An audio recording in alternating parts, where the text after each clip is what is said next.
whatever we're talking about here in terms of the relationship and your observations, would you agree that you have not seen the state's case file? You haven't had a chance to look at our evidence fully? No. And of course, because we haven't been able to talk about it, we haven't been able to have a dialogue about any of those things. Would you agree? That's correct. Okay. And you did not see, for instance, the hot car video that the defendant looked at 5 days before leaving Cooper strapped in the back of the car. You didn't have an opportunity to see that by chance, did you? No, I didn't see that video. And fair to say, on June the 18th of 2014, you weren't in Mississippi, but you weren't even in the state of Georgia when Cooper was killed. No.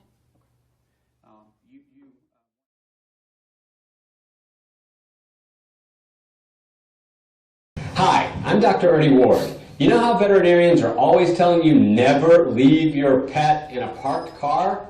It gets really hot. This is a typical summer's day. So I thought I would put myself in a parked car and let's see just how hot it gets. Come on. Okay, so I'm your pet and I'm now in the car. I've got all 4 windows cracked down about 1 inch. So let's start a timer and let's see exactly how hot it gets in here.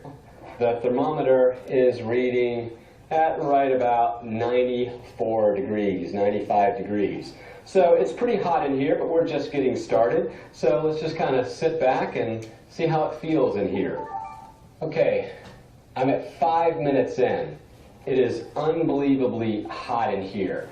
We're nearing 100 degrees already, and I can tell you that it is stifling in here. Even with all 4 windows cracked, there is no breeze at all. It is entirely still in here. It's oppressive. I mean, that's the best word for it. And 10 minutes in, I'll tell you, it is almost unbearable. At this point, the temperature is about 106 degrees. So, I mean, it's just getting to the point now where I can barely stand it. There's a breeze outside, and it's very frustrating because I can actually see the trees, the wind blowing, and yet even with all 4 windows cracked between 1.5 inches and 2 inches, there's absolutely no breeze in this car. So if I were a little dog left out here, maybe I'm barking, I'm very nervous. I can only imagine what the core body temperature must be at this point. As I mentioned, it's 106 in here at 10 minutes in, and I'm beginning to wonder if this was a very bad idea indeed. Okay, I'm at 15 minutes now, and it's about 110 in my car.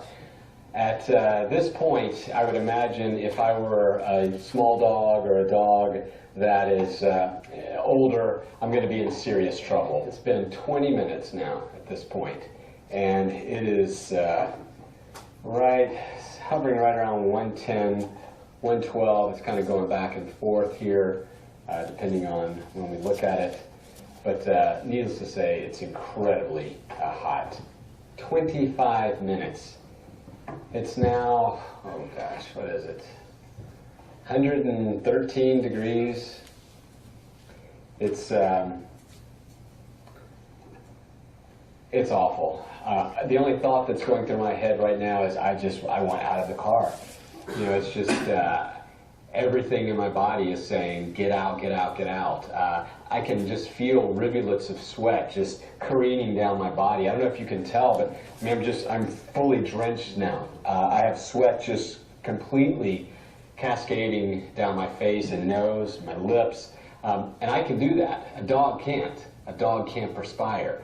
I mean, the whole point of this exercise was really to see what it feels like. What would it feel like to a dog to be stuck in a car? You know, you're helpless, you have no control over what's happening, you don't understand what's happening, you just know that your body is getting so overheated that you can be in real danger. I mean, this kills, and it's a lousy way to die. Okay, made it, 30 minutes. 30 minutes in a parked car with the windows cracked. The temperature right now is about 115, 116, really hot. What I really wanted to set out to do is see how it felt to be left in a parked car if I were a dog. And I know what's going on. I'm in control of the situation.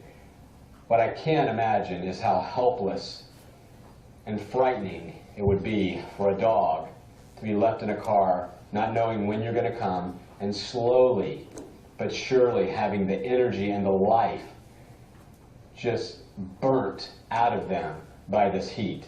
And you can make all the excuses you want. You can say it'll just be for a second. I'm going to leave the windows cracked. It's a breezy day. It's not that hot.